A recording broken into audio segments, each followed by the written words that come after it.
Aravind tax நேயர்களுக்கு அன்பான காலை வணக்கங்கள்.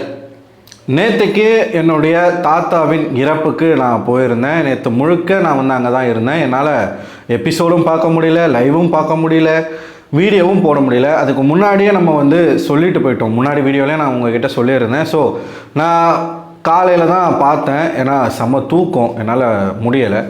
தூங்கி எழுந்திரிச்சிட்டு காலையில் தான் நேற்றுக்கு நடந்த சம்பவங்கள் சிலவற்றை நான் பார்த்தேன். அது மட்டும் இல்லாமல் இன்றைக்கி என்னெல்லாம் நடந்திருக்கு அப்படிங்கிற அப்டேட்டையும் நான் பார்த்தேன். அதாவது டாக்ஸிசிட்டியினுடைய உச்சகட்டம் என்ன அப்படிங்கிறத இன்றைக்கி நீங்கள் புரிஞ்சுப்பீங்க. ரெண்டு டாக்ஸிக்கான ஆட்கள் ஒன்றா சேர்ந்தால் பக்கத்தில் இருக்கக்கூடிய ஆளை என்னெல்லாம் பண்ண முடியும் அப்படிங்கிறத நீங்கள் இன்றைக்கி புரிஞ்சுப்பீங்க. அதையெல்லாம் நம்ம பார்க்குறதுக்கு முன்னாடி ஆல்ரெடி அது வந்துருச்சு, என்ன ஆயிருக்கு இன்றைக்கி அப்டேட்டில் அப்படின்னு வந்துருச்சு. அதை பற்றி நம்ம பேசுவோம். அதுக்கு முன்னாடி நேற்றுக்கு நடந்த சில விஷயங்களை நம்ம பேச வேண்டியிருக்கு. அதை நம்ம பேசி தான் ஆகணும், சரிங்களா? ஏன்னா அப்போ தான் தொடர்ச்சியாக பேசணும். இப்போ எல்லாருமே பேசிட்டாங்க, அது முடிஞ்சு போச்சு, அதை பற்றி பேசி என்ன இருக்குது அப்படின்னு நினைக்கக்கூடாது.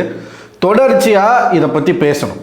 இதை பற்றி பேசுறதன் மூலமாக தான் இது சேனலுக்கு ரீச் அவுட் ஆகும். அதுக்கப்புறமா தான் சேனல் சைட்லேருந்து வெளியில் இருக்கக்கூடிய ப்ரெஷர் காரணமாக எப்படி திவாகரை வெளியேற்றினார்களோ அப்படி இந்த வாரம் ஒரு சம்பவம் நடக்கிறதுக்கான வாய்ப்பு இருக்குது. இந்த வாரம் எனக்கு தெரிஞ்சு சுபிக்ஷாவை வெளியில் எடுக்கக்கூடாதுங்க. சுபிக்ஷா அடுத்த வாரம் இருக்கட்டும், பணப்பெட்டி எடுத்துகிட்டு அந்த பொண்ணு போட்டோம்.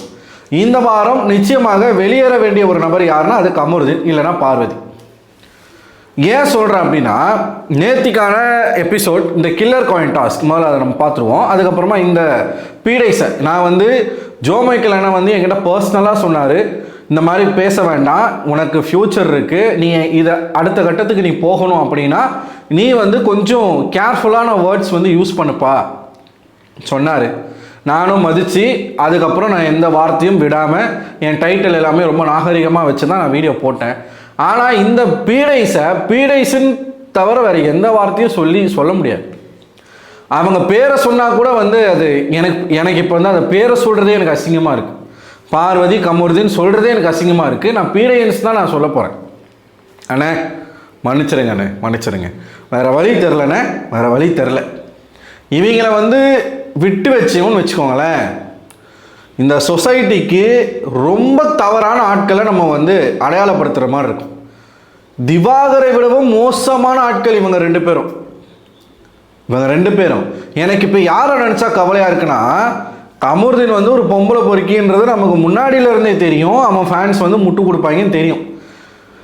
பார்வதியை ஒரு புரட்சி பெண்ணு மாதிரி வெளியில் ஒரு கும்பல் பேசிக்கிட்டு சுற்றிக்கிட்டு இருந்துச்சு. ஆஹா, எங்க Parvathi, title winner Parvathi, gamer Parvathi, மயிர பார்வதி.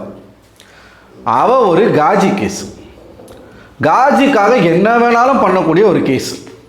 வேலியில் பயங்கரமாக முட்டு கொடுத்தாங்க. கமருதீனை விட்டு வெளில வந்த உடனே, ஆஹா பார்த்தீங்களா எங்கள் தலைவி வெளில வந்துட்டா, பார்த்தீங்களா எங்கள் தலைவி எக்ஸ்போஸ் பண்ணிட்டா, இந்த வாரம் ரெட் கார்டு கன்ஃபார்ம், என் தலைவிக்கு இப்படி ஒரு அபியூஸ் நடக்கணுமா, கமருதீனை போட்டு கிளி கிழிச்சாங்க. இப்போ என்னடா பேச போகிறீங்க, இப்போ என்னடா பண்ண போகிறீங்க? காஜி தான் வேணும்னு ஓட்டாடா உங்க ஆள், உங்கள் தலைவி காஜி தான் வேணும்னு ஓடிட்டா, நேற்று ஓடிட்டா. அதாவது நமக்கு முன்னாடி நாளே ஒரு தகவல் வந்துச்சுங்க. மிட் நைட்டில் இவங்க உட்காந்து பேசுகிறாங்க. மிட் நைட்டில் பேசி கமருதீன் காலில் விழுந்து மன்னிப்பு கேட்டு, அது மட்டும் இல்லாமல் பிக் பாஸே இவங்க ரெண்டு பேரும் கூப்பிட்டு கன்ஃபெஷன் ரூமில் மாமா வேலை பார்த்து ரெண்டு பேரும் சண்டை போடாதீங்க அப்படின்னு சொல்லி எங்கள் பார்வதி கமருதீனுக்கு ரெட் கார்டு வாங்கி கொடுத்து ஒரு விஷயத்த பண்ணிடுவாங்களோ அப்படிங்கிறதுனால தன்னோட சேனல் ப்ராடக்டை காப்பாற்றணும் அப்படிங்கிறதுக்காக நேற்றுக்கு ஒரு விஷயத்த பிக் பாஸ் சைட்லேருந்து பண்ணி பார்வதி ஒரு மாதிரி காம்ப்ரமைஸ், நீ பண்ணுற கண்டென்ட் நல்லாதாம்மா இருக்குது, எந்த பிரச்சனையும் இல்லை, நீ அதை தொடர்ச்சியாக பண்ணு அப்படின்னு சொன்னதாகவும், அதன் காரணமாக இவங்க ரெண்டு பேரும் மறுபடியும் ஒன்றா சேர்றாங்க. ஒன்றா சேர்ந்ததுலேருந்து ஒரே கட்டிப்பிடி வைத்தியம் தான் அப்படின்னு சொன்னாங்க. நான் கூட லைவ் பார்த்துட்டே இருந்தேன். நேற்று நைட்டு பார்த்துட்டே இருந்தேன். எல்லாரும் தூங்கிட்டு இருக்காங்க. இவங்க ரெண்டு பேரும் வெளியில் உட்காந்து பேசிகிட்டு இருந்தாங்க. இவங்க ரெண்டு பேரும் காட்டவே இல்லை. அதுக்கப்புறமா இன்னைக்கு காலையில் நான் ஒரு கிளிப்பிங் ஒன்று பார்த்தா, பெட்ரூமில் பார்வதி கால் மாட்டில் இந்த காமருதீன் உட்காந்துருக்காப்புல. காமருதீன் அவர் அப்படி தான் கூப்பிடணும், கமருதீன் கூப்பிடக்கூடாது. இந்த காமருதீன் உட்காந்துக்கிட்டு அவளை தொடுறதும், அவன் மேலே படுக்கிறதும், அவளை கட்டி பிடிக்கிறதும். பக்கத்தில் சுபிக்ஷா படுத்துக்கிட்டு இருக்காங்க. சுபிக்ஷா எழுந்துச்சு பார்த்துட்டாங்க. சுபிக்ஷா பார்த்துட்டே இருக்காங்க. அனாமுனா கட்டி பிடிக்கிறான். இவன் பார்வதி உடனே, நீ பேசுனது எல்லாத்துக்கும் மன்னிப்பு கேளு, என்னது தோப்புக்கரணம் போடு, நீ தோப்புக்கரணம் போட்டுனா மன்னிச்சிடுவேன். ஏய் நீ எல்லாம் ஒரு பொம்பளையா, நீ எல்லாம் ஒரு பொம்பளையா, பாரதி பெண், பாரதி கண்ட புதுமை பெண் உங்கள் அம்மா ஒரு பக்கம் உருட்டு. சரி அவங்கள இழுக்க வேணாம், நான் நாகரிகமாக தான் சொல்கிறேன். பெரியாரிஸ்ட்னு ஒரு பக்கம் ஒரு உருட்டு. சுயமரியாதைன்னா என்னன்னு தெரியுமா? சுயமரியாதைன்னு எதனா உனக்கு இருக்கா? நீ எப்படி உன்னை தன்னை வந்து ஒரு அம்பேத்கரிஸ்ட்டு, ஒரு பெரியாரிஸ்ட்டு, ஒரு பாரதி கண்ட ஒரு புதுமை பெண் அப்படின்னு நீ எப்படி சொல்லிக்கிற?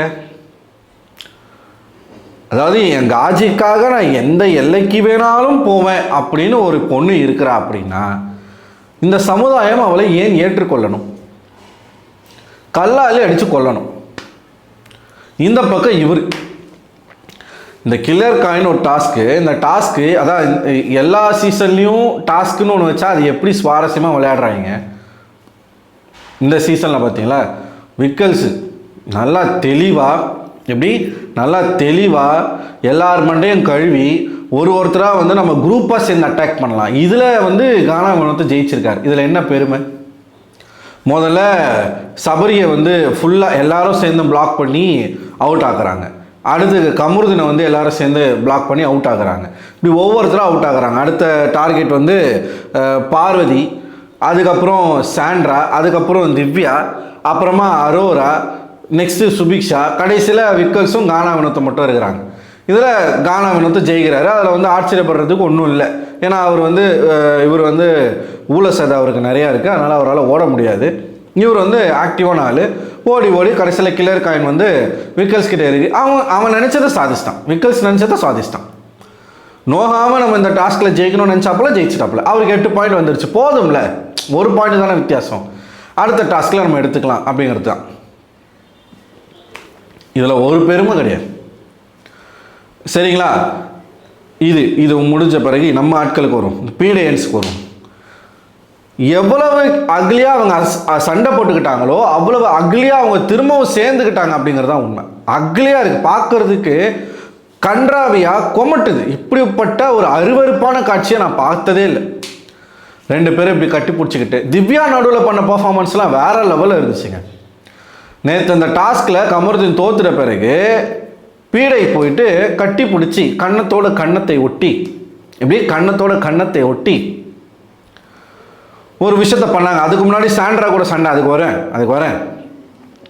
அப்போ திவ்யா வராங்க, நீ என்னடா பண்ணுறீங்க அப்படின்னு வந்து கேட்குறாங்க. அவங்க யாரை கேட்டாங்கன்னு தெரில, இவங்கள கேட்டாங்களா அவங்கள கேட்டாங்களா தெரில. உடனே பார்வதி ஐயே பார்த்துட்டாடா, இவ வந்து கேமராவில் ரிஜிஸ்டர் பண்ணுறாடா அப்படின்னு ஒரு பயம் வந்துச்சு. நாங்கள் என்னமோ பண்ணுறோம், உனக்கு என்ன அப்படின்றோம். நீ என்னமோ பண்ணு, என்ன கன்றாவி வேணால் பண்ணு, வெளியில் மக்கள் சிறப்பாக பண்ண போகிறாங்க உனக்கு, எப்படி பார்க்குற மக்கள் சிறப்பாக பண்ண போகிறாங்க உனக்கு. இல்லை டைட்டில் வின்னர்னு சொன்னீங்க, இதாடா டைட்டில். எனக்கு என்ன ஆச்சரியம், நான் போன சீசனில் ஜாக்லினை சப்போர்ட் பண்ண சில சோகால்டு நடுநிலைவாதிகள் இந்த சீசனில் வந்து பார்வதிக்கு சப்போர்ட். அப்போ ஜாக்லினும் பார்வதியும் ஒன்னாடா? அதுக்கு முன்னாடி இவங்க யாரை சப்போர்ட் பண்ணியிருந்தாங்க அப்படின்னு பார்த்தீங்கன்னா மாயாவையும் பார்வதியும் சப்போர்ட் பண்ணுறத நம்ம வந்து ஏற்றுக்கலாம். ரெண்டும் ஒன்றுக்கு ஒன்று சளைச்சதில்லை. எப்படா நீங்கள் ஜாக்லினை சப்போர்ட் பண்ணீங்க? உங்கள் கண்ணுக்கு எப்படா ஜாக்லின் ஒரு பிளேயராக தெரிஞ்சாங்க? பார்வதி பண்ண எதையுமே ஜாக்லின் பண்ணலையப்பா. மாயா பண்ண எதையுமே ஜாக்லின் மாயா மாதிரி ஜாக்லின் யாரும் புள்ளி பண்ணலை. பார்வதி மாதிரி எந்த பையன்கிட்டையும் காஜி கண்டென்ட் பண்ணல ஜாக்லின். நேர்மையாக இருந்தாங்க, அவங்களுடைய உண்மையான காதலனுக்கு நேர்மையாக இருந்தாங்க அந்த பொண்ணு. ஈவன் சௌந்தர்யா கூட. எப்படி, எந்த அடிப்படையில் எனக்கு புரியவே இல்லை. சப்போர்ட் பண்ணிக்கிட்டு இருக்காங்க. இப்போ ஊழ்ந்து மாஞ்சி ஒருத்தர் 1000 போஸ்ட் போடுங்க, ஒருத்தர் 2000 ட்வீட் பண்ணுங்க. வேற என்ன வேலை இருக்குது உங்களுக்கு? எப்படி சோறு திங்கிறீங்க தெரியலையே. இப்போ எனக்குனாலும் ஒரு தொழில் இருக்குது யூடியூப்ன்ட்டு. ட்விட்டரில் உட்காந்துக்கிட்டு ஒரு நாளைக்கு ஒரு 1000 போஸ்ட் இந்த பீடைக்கு வந்து ஆதரவாக போடுறதுல என்ன இருக்குது? வேலை வெட்டியே இல்லையா?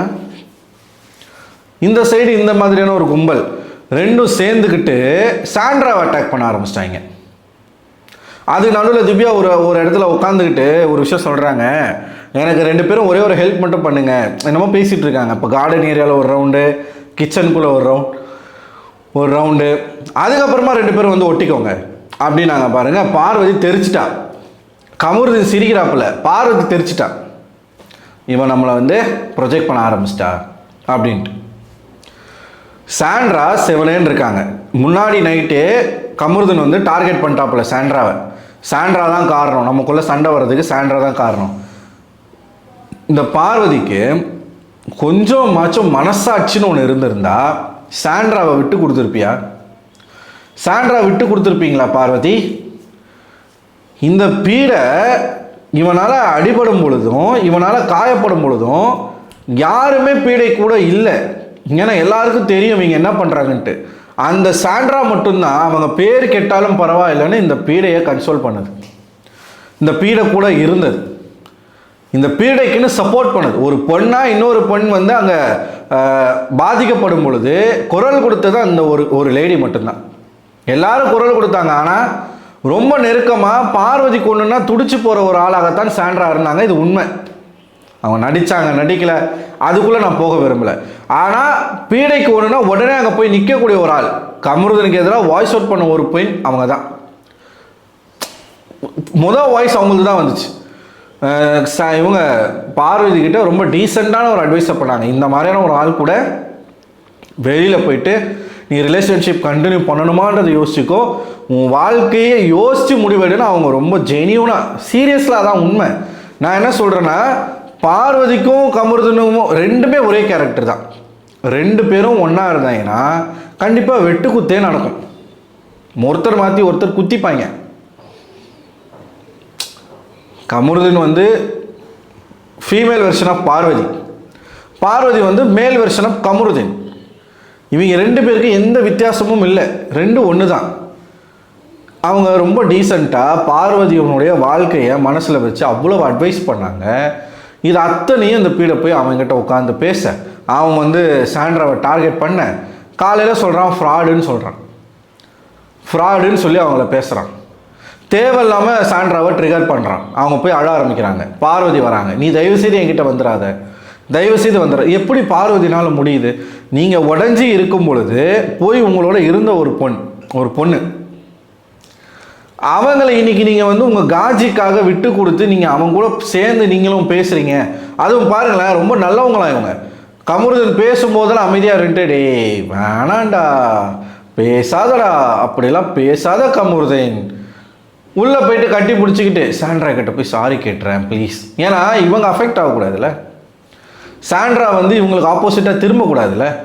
ஒரு சாக்கு வேணும்ல பார்வதிக்கு. நான் சொன்னேன் சாண்ட்ரா அவங்ககிட்ட அந்த மாதிரி பேசக்கூடாதுன்னு நான் சொன்னேன். பேசும்போது அமைதியாக இருக்கிறது, பேசிட்ட பிறகு ஐயோ ரொம்ப ஐயோ இப்படி பேசிட்டானே அப்படின்னு ஒரு ஆக்டை போடுறது அசிங்கமாக இருக்குது. எனக்கு இவங்களுக்கு சப்போர்ட் பண்ணுற ஆட்கள் என்னடா ஏன்டா இப்படி பண்ணுறீங்க? இன்றைக்கி பாருங்கடா அவன் என்ன பண்ணியிருக்கான்னு பாருங்கடா. 2 பேரும் சேர்ந்து என்ன இதுக்கும் முட்டு கொடுப்பீங்களாடா? கொடுத்துருக்காங்க, இதுக்குமே முட்டு கொடுத்துருக்காங்க.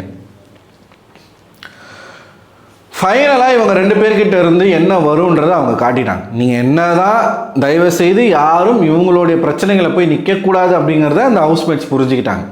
கானா வினோத்தை நல்லா கேட்டாருங்க, சும்மா சொல்லக்கூடாது, நல்லா கிளின்னு கிழிச்சாப்புல. நீங்கள் 2 பேரும் பண்ணுற அசிங்கத்துக்கு நடுவில் ஒருத்தவங்களை போட்டு நீங்கள் அடிப்பீங்களாடா அப்படின்னே கேட்டாப்புல. திவ்யா ஃப்ராடு பண்ணுற ஃப்ராடு தன்னை எல்லாத்தையும் இவங்க பண்ணிட்டு மற்றவங்க ஃப்ராடுன்னு சொல்கிறது. மோஸ்ட் டிஸ்கஸ்டிங் கண்டஸ்டன்ஸ் எவர் இன் தமிழ் பிக் பாஸ் இவங்க 2 பேர் தான். அருவருப்பான 2 கண்டஸ்டன்ட் பிக் பாஸ் வரலாற்றில், பிக் பாஸ் தமிழ் வரலாற்றிலே நான் பார்த்த இருவர்னா அது இந்த இருவர் தான். ஸோ நேற்றுக்கு நடந்தது தான். இன்றைக்கி நடந்த விஷயங்கள் நிறையா இருக்குது, நம்ம பேசுவோம். இதை பற்றி நீங்கள் என்ன நினைக்கிறீங்க? உங்களோட கருத்துக்களை மறக்காமல் கமெண்ட் பாக்ஸில் கமெண்ட் பண்ணுங்கள். மக்களே, நீங்கள் வந்து தயவுசெய்து ஒருத்தர் செய்யக்கூடிய செயல்களை வைத்து மட்டுமே ஓட் பண்ணுங்கள். அவன் மாஸாக இருக்கான், ஹீரோவாக இருக்கான், அவன் பண்ணுறது சரியா தப்பா, அதை மட்டும் மனசில் வச்சுட்டு ஓட் பண்ணுங்கள். உங்களோட கருத்துக்களை மறக்காமல் கமெண்ட் பாக்ஸில் கமெண்ட் பண்ணுங்கள். அடுத்த ஒரு வீடியோவில் உங்களை சந்திக்கிறேன். அதுவரை உங்களிடமிருந்து விடைபெறுவது நான் அரவிந்தன்.